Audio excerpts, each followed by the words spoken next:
Well, I think we should transition over to a segment that we made up last year after we were so graciously sponsored by your efforts. You're one hell of a talker. Somehow talked Revolution Brewing into sponsoring this podcast with free beer anytime we wanted it. So thank you very much, Revolution. My favorite and the beer that Pete is showcasing over there for all you watching on YouTube or Facebook. The Anti-Hero, their flagship beer, is both of our favorites of the Revolution catalog of beers. So we came up with the Anti-Hero of the week in baseball, and we've had such honorees as the Kane guy from the White Sox playoff game. That's right. Was he the original? Was he the first? I don't remember who was the first. We had Jock Peterson wearing the pearls, being just a weirdo. That for would the Braves. that would have been first then. That would have been before the Kane guy. There's a third one I'm forgetting. That may have been the first one. I'm not sure. But this time I'm going outside of the box and nominating an inanimate object. It's not even a person. Our anti-hero. Well, I can't even conceptually take this right now. But go ahead. Well, our anti-heroes of the week they're typically not the heroes we wanted, but they're the heroes we needed. That's the line from Batman of Dark Knight, of course. The hero we needed, not the one we necessarily wanted this week, is the pitch clock. Ah, yes. I am nominating the pitch clock as our anti-hero of the week for many reasons. But number one, I love baseball, obviously. I think it's the best sport, but the most perfect sport ever created. It has many issues, but so do all sports. It gives us reason to have a podcast. There's things that are frustrating about it that we need to change. So you and I started a blog and then a podcast so we can bitch about it. It's a fucking blast. But I think of all sports, baseball comes the closest to perfection for many reasons. It's the most compelling sport. But one of the things I've always appreciated about baseball is it works on its own time. A baseball game takes as long as a baseball game needs to take. Both teams have there's a justice in that. Both teams have equal opportunity to score as many runs as possible, and one comes out the winner at the end. There's no clock involved, an arbitrary measure of how much time you have to accomplish these things. Baseball teams have an equal opportunity, and there is 100% justice at the end of the game. At least there might be some things that happen during the game that might be injustices, but you can't say a clock decided the game, where every other sport is totally ruled by clocks, which is arbitrary and unfair in many cases. But that's the beauty of baseball. They don't have to deal with that. But in this case, I'm actually happy that it looks like baseball will be getting a clock of sorts, at least. And we've seen the experimentation in the minor leagues with a pitch clock, where the pitcher has 14 seconds when no runners are on base and either 18 or 19 seconds when runners are on base to throw a pitch. And if he fails to, it is a ball. If the batter is fucking around, I forget how much, if it's with 9 seconds left on the clock or 11 seconds or whatever it is, if the batter's still fucking around, they're going to call a strike on him. Just in an effort to expedite the process. We don't need, the idea is baseball is getting slower and slower as max effort pitchers have to take time to walk around the mound and gear up for their next 100-mile-an-hour pitch, as we've seen proliferate throughout the majors over the last 10, 15, 20 years. That's the major change I believe is causing so much time between pitches, which is extending games to 4+ hours sometimes. Tigers had a 4-hour 9-minute game this week against the Yankees. Well, that's a lot of that's on the Yankees too. Well, that is definitely their MO. But this is an attempt. This is an experiment, and at least in the minor leagues, to see how putting this pitch clock would affect games and how players would deal with it, how it would affect games positively and negatively. That's why the beauty of this is we can experiment with this in the minors and really see what the potential unintended consequences might be with that. Well, the intended consequences seem to be coming to the fore immediately in this experiment as we started just over 2 weeks ago in the minors, as average game times have dropped to 2 hours and 40 minutes about instead of averaging 3 hours last year, which is substantial this quickly. The issue with the way this is being reported is people that don't like the idea of pitch clocks, which I can relate to, at least on the surface. They say, I love baseball. I don't care how long it takes. Why would I want less baseball? Who cares? I could watch it. For football fans, they're just as happy with an overtime game that goes 4 hours or 4.5 hours, whatever it happens to be. It's great. That's where this argument, I get so sick of hearing people say time of game. We're trying to reduce the time of game.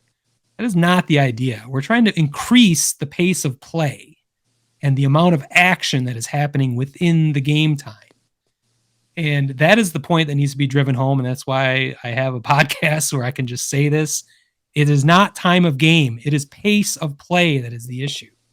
There is no reason we need to watch a pitcher throw a pitch, stomp around on the backside of the mound, adjust his balls, blow on his hands, everything else, wasting 30, 40, 50, even a minute at times between pitches. And this pitch clock would eliminate that. And we've seen what that can do. It just leads to crisper play. You and I talked about earlier, Mark Burley's games were classic, typically under 2 hour games. It was not unheard of to have even an hour and 50-minute game when Burley's pitching on the mound. That's just because he didn't fuck around. He never questioned his catcher, for one thing. He had a pretty good catcher with AJ Przinsky a lot of that time. Whatever the catcher threw down, he would just throw it. But he also just didn't waste his time stomping around the mound trying to gear up for his next pitch. Or, I don't know, whether it's trying to create a mental advantage with screwing up the timing of the batter or whatever. We don't need it. And it's not that we want less baseball. It's we want more action in the time we are watching baseball. I just mentioned the 4 hour, 9 minute Tigers game. I wasn't bored at any point in that. It was just happened to be a really fucking long game. But there are some games that do not need to be that long, and a pitch clock will address that. And we're already seeing the evidence. You always say small sample size. We're this is only 2 weeks into this experiment, but to see that dramatic, that you're already seeing 20 minutes shaved off. Well, that's 20 minutes of guys that would be scratching their balls otherwise. And aren't the minor leagues though a full extra or week and a half ahead of? Not this year. They did. They typically didn't start. Yes. They started before we started. Before they MLB always do. Started. They always do, but this year everything got pushed back a week with the majors because of the lockout. So they both started on April 7th or 8th. So it's the exact same timeline. So this year it happens to be the same. Typically, you're right. The minors start a week later, but trust me, I made the schedule. Oh no! That's what I was saying. Okay, they start at the same time. They did this year. I thought the minors had actually started because of the lockout or because of the strike had started earlier than MLB this year. No, they've always been scheduled for April 8th. That was our opening day, and it just happened to coincide this year with the majors just because of the lockout. So, okay, yeah. So it's been 2 weeks. What's today? The 21st. So just about 2 weeks. So you could say small sample size. We'll see how this plays out over time, but it's interesting that we're seeing that dramatic thing. So I guess I wanted to get out in front of this as it's been a story this week. Those dramatic returns. Number one, to say I'm a proponent. But number two, anytime you hear someone complain about length of game or talk about length of game, that is not the issue. The issue is pace of play. So you kids out there, anytime you hear someone say that, just repeat. They say length of game. We're not complaining about that. We're complaining about pace of play. So I think it's a positive thing. I don't know. I'm curious what you think of that. Well, here's what I don't understand. So I was at the Sox game on Saturday. And they still start a 25-second clock, which was implemented over 2 years ago. Yeah. That is within 25 seconds, the pitch is supposed to be thrown. Now, they never implemented any sort of penalty if you didn't throw the pitch. They never enforced it. Exactly. They never enforced it. But still to this day, like I was there and I saw the clock go. The clock started back up after the out was made and it's ticking down. And in most cases, no pitch was thrown within that 25 seconds. Right. But it's like it needs to be done. It needs to be done. I feel like the Sox, a lot of the guys have been using the PitchCom system, and the PitchCom system speeds things up because you don't have to wait for the pitcher to be on the rubber to start to give them the signs. When Giolito pitched his last game, he does his little like walk around thing, but he could still pitch within 19 seconds because Grandal had already given him the sign as he was coming back to the rubber. And he was just getting on the rubber and throwing the pitch. Yeah. And that was and today in the White Sox game, you could see that Plesac, they were using PitchCom. I mean, the game when I looked at it, it was a pretty short. It was like, I think it was under 3 hours. And when you would watch him pitch, you would see that he was just like getting up there and firing the balls in. Yeah. I've seen it with the Tigers. I've noticed it, that I feel like pitchers might be trying to get ahead of this. They know it's coming, so they might as well start getting used to not fucking around and just getting up there and throwing pitches. And my question about it is, so you have 19 seconds to throw a pitch. Is the batter allowed to call time? I mean, I know. I'm not getting rid of that. The ump doesn't have to grant it. That's the other thing. But I think the batter has to be in the batter's box within there's I brought it up a minute ago. It's either with 9 seconds left in the clock or whatever it is. He has to be in the box. And if he's not, and again, these are the rules they're experimenting with in the minors. And if that 9 seconds left doesn't work, they can adjust that. If 19 seconds isn't the right amount with a runner on base, they can adjust that. If 14 seconds isn't the right amount, they might make it 13 even. Who knows what but that's what's so cool about the minors experimenting with this. They can find out what works. And my main question, I think the main concern is how the running game is affected. If guy's trying to steal from first base, he can just watch the clock die down and he knows he can go at a certain point, maybe, that might be the unintended consequences. Because he knows the pitcher has to do something at that point. So he's not waiting. That's a strategy by some pitchers, just to hold the ball for a while, just to move up, wreck the timing of the runner. Well, if you're eliminating that from a pitcher's arsenal to quell the running game, that's not necessarily good. Although you could argue more stolen bases is a good thing, potentially. So I just think we're going to learn so much more about it. Like I said, we're only 2 weeks into it. We're going to learn way more about it.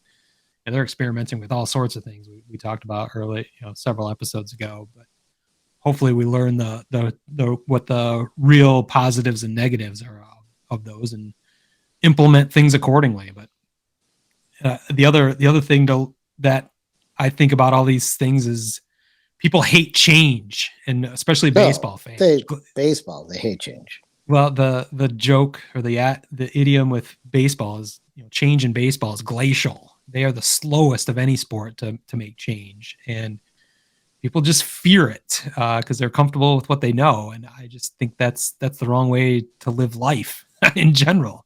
Don't fear change. Change is an opportunity. Change can be good, and if it's not right at first, you can find ways to exploit it and use it to your advantage. So that's just me, though. So that's going to be something we'll keep tabs on. I'm sure it'll be a story throughout the season. Other changes, with larger bases, which I think is funny. I think it'll be a big ballyhoo for a week when we see larger bases. Would have helped Andrew Vaughn when he got tagged out at second because he slid off the base. If he had a little bit more to grab, it would have been a double instead of an out. There you go. So, don't fear change. It can help. Oh, they can.